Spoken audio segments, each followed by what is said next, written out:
வணக்கம் நண்பர்களே, இன்றைக்கு தென்றலே மெல்ல பேசு சீரியலில் எப்படிப்பட்ட ஒரு பயங்கரமான நெஞ்சை பிளக்கும் திருப்பம் நடந்திருக்கிறது என்று நீங்கள் கொஞ்சம் கூட எதிர்பார்த்திருக்க மாட்டீர்கள். பெற்ற தாயே இப்படி ஒரு மிகப்பெரிய கொலையை செய்துவிட்டு உலகத்தையே ஏமாற்றும் அளவுக்கு நாடகம் ஆடுவார்களா என்று தென்றலுக்கும் வருணுக்கும் ஒரு மிகப்பெரிய அதிர்ச்சி காத்திருந்தது.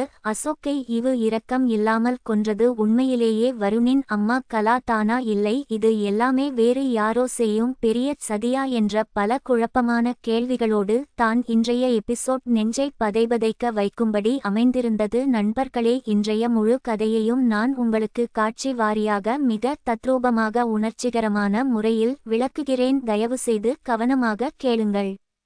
ஆரம்பத்திலேயே கதை ஒரு பழைய இருட்டான யாருமற்ற ஒரு குடோனில் தான் மிகவும் பரபரப்பாக தொடங்குகிறது. அங்கு தென்றலும் வருணும் தனியாக நின்று கொண்டு மிக தீவிரமாக பேசிக் கொண்டிருக்கிறார்கள். தென்றலின் முகத்தில் அவ்வளவு பயமும் பதற்றமும் கண்ணீரும் ததும்பி நிற்கிறது. ஆனால் வருணின் முகத்திலோ கோபம் கொழுந்துவிட்டு எரிகிறது. அவனுடைய கண்கள் சிவந்து போய் தன் கோபத்தை கட்டுப்படுத்த முடியாமல் திணறுகிறான். தென்றல் வருணை பார்த்து ரொம்பவும் கெஞ்சி பாசமாக அவனுக்கு உண்மையை புரிய வைக்க கடுமையாக போராடுகிறாள். அசோக்கை கொலை செய்தது வேறு யாரும் இல்லை, உன்னுடைய சொந்த அம்மா கலா தான் என்று தென்றல் தயங்கி சொல்லும்போது வருணுக்கு கோபம் தலைக்கேறுகிறது. என் அம்மாவை பற்றி இன்னொரு வார்த்தை தப்பாக பேசினால் உன்னை நான் என்ன செய்வேன் என்று எனக்கே தெரியாது, உன்னை கொன்றுவிடுவேன் என்று வருண் வெறித்தனமாக கத்துகிறான். வருண் எப்பொழுதுமே ரொம்ப இமோஷனலான ஒரு மனிதன். அவன் தென்றலை எவ்வளவு ஆழமாக உயிரை கொடுத்து காதலிக்கிறானோ அதைவிட 1000 மடங்கு தன் அம்மாவின் மேல் குருட்டு பாசம் வைத்திருக்கிறான். அவனுக்கு அவன் அம்மா தான் உலகம். அதனால் தன் அம்மா ஒரு இரக்கமற்ற கொலைகாரி என்ற உண்மையை அவனால் கொஞ்சமும் ஏற்றுக்கொள்ள முடியவில்லை. அவனுடைய மனம் சுக்குநூறாக உடைகிறது.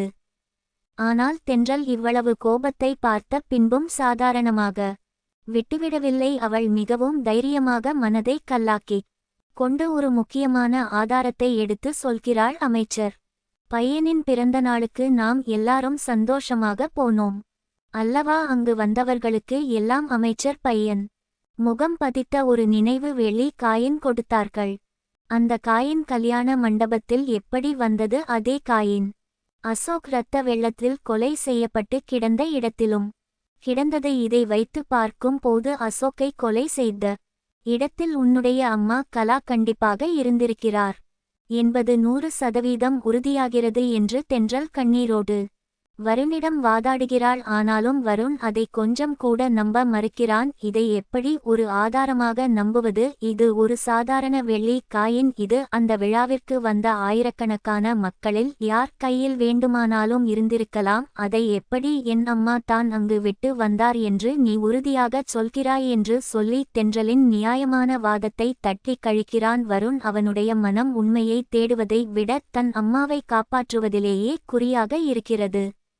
உடனே தென்றல் பொறுமையிழந்து தன்னுடைய மொபைல் போனை எடுத்து அதில் ஒரு வீடியோவை ப்ளே செய்து காட்டுகிறாள். அந்த வீடியோவில் அமைச்சர் பையன் நேரடியாக கேமராவை பார்த்து பேசுவது போன்ற ஒரு பரபரப்பான காட்சி இருக்கிறது. அதில் கலா தான் ஏதோ ஒரு மிகப்பெரிய தப்பு செய்திருக்கிறார் என்பதை அந்த அமைச்சர் பையனே மிகவும் தெளிவாக சொல்கிறான். இதை பார்த்த பிறகும் வருண் பிடிவாதமாக இருக்கிறான். யாரோ ஒருவர் எனக்கு எதிரியாக இருந்த அமைச்சர் பையன் குரலில் அப்படியே மிமிக்ரி செய்து பேசி என் அம்மாவை இதில் சிக்க வைக்க மிகப்பெரிய சதி செய்கிறார்கள்.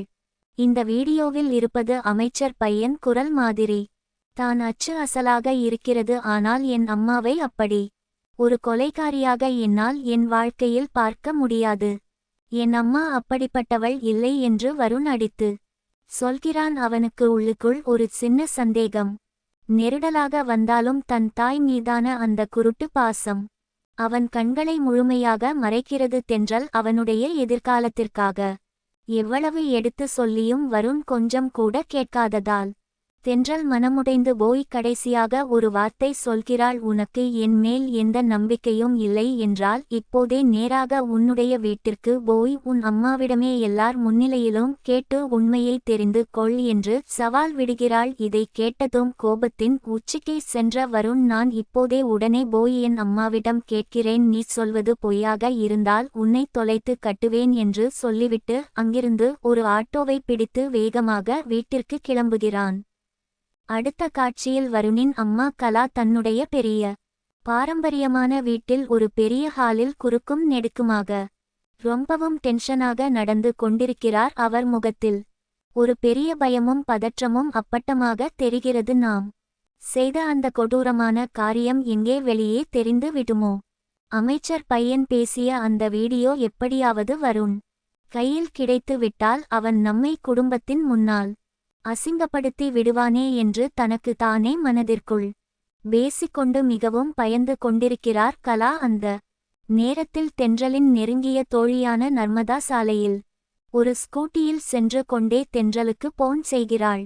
நர்மதா மிகவும் பதற்றமாக தென்றலிடம், நம்முடைய திட்டம் என்ன ஆச்சு வருண்? அந்த வீடியோவை பார்த்து உண்மையை நம்பி விட்டானா என்று மிகவும் ஆர்வமாக கேட்கிறாள். அதற்கு தென்றல் ரொம்பவும் வருத்தத்தோடு, இல்லை நர்மதா, நான் எவ்வளவு வலுவான ஆதாரங்களை அவனுக்கு முன்னால் காட்டினாலும் வருண் அவன் அம்மாவை விட்டுக் கொடுக்க முற்றிலும் மறுக்கிறான். அந்த வீடியோவை வெறும் மிமிக்ரி என்று முட்டாள்தனமாக சொல்லிவிட்டான். இப்போது கோபமாக அவன் அம்மாவிடமே நேராக சண்டை போட வீட்டிற்கு வேகமாக சென்று கொண்டிருக்கிறான் என்று சொல்கிறாள். இதை கேட்ட நர்மதா அதிர்ச்சியாகி, உடனே நீயும் வீட்டிற்கு கிளம்பு கலா, ஆண்டி ரொம்பவும் தந்திரமானவங்க, அவங்க ஏதாவது பெரிய நாடகம் ஆடி வருணை மறுபடியும் ஏமாற்றி தங்கள் வலையில் விழ வைத்து விடுவாங்க, நீ கூடவே இருந்து உண்மையை நிரூபி என்று சொல்லி தென்றலையும் உடனே வீட்டிற்கு அனுப்புகிறாள் நர்மதா.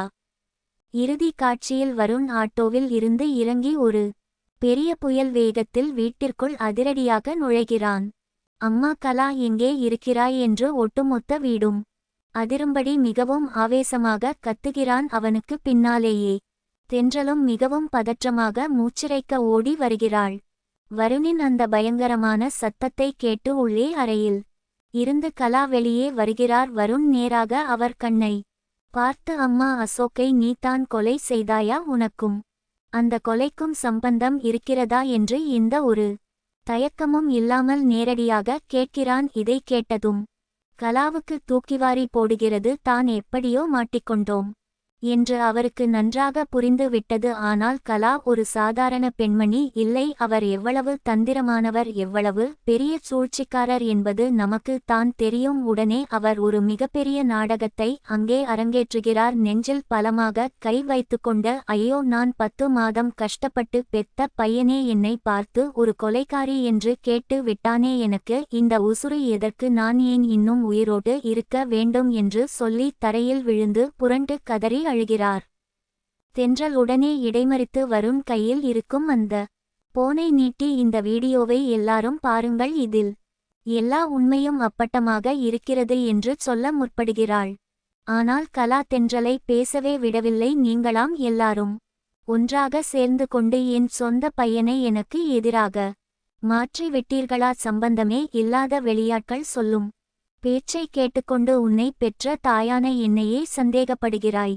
நான் உன்னை எவ்வளவு கஷ்டப்பட்டு இரவும் பகலும் தூங்காமல் வளர்த்தேன். என் சொந்த பையன் என்னை ஒரு கொடூரமான கொலைகாரி என்று எல்லார் முன்னிலையிலும் சொல்கிறான். இனிமேல் நான் இந்த வீட்டில் ஒரு நிமிடம் கூட உயிரோடு இருக்க மாட்டேன். நான் இப்போதே போய் தூக்கு போட்டு என் உயிரை மாய்த்துக் கொள்கிறேன் என்று சொல்லிவிட்டு தலையில் அடித்து கொண்டு வீட்டின் உள்ளே அறையை நோக்கி மிகவும் வேகமாக ஓடுகிறார். வருண் இதை சற்றும் எதிர்பார்க்காமல் அதிர்ச்சியில் உறைந்து போய் சிலையாய் நிற்கிறான். தன் அம்மா இவ்வளவு பரிதாபமாக அழுவதை பார்த்து அவனால் தாங்க முடியவில்லை. தென்றல் தான் கொண்டு வந்த உண்மை தோற்று போனதை நினைத்து என்ன செய்வதென்று தெரியாமல் திகைத்து போய் விரக்தியில் நிற்கிறாள்.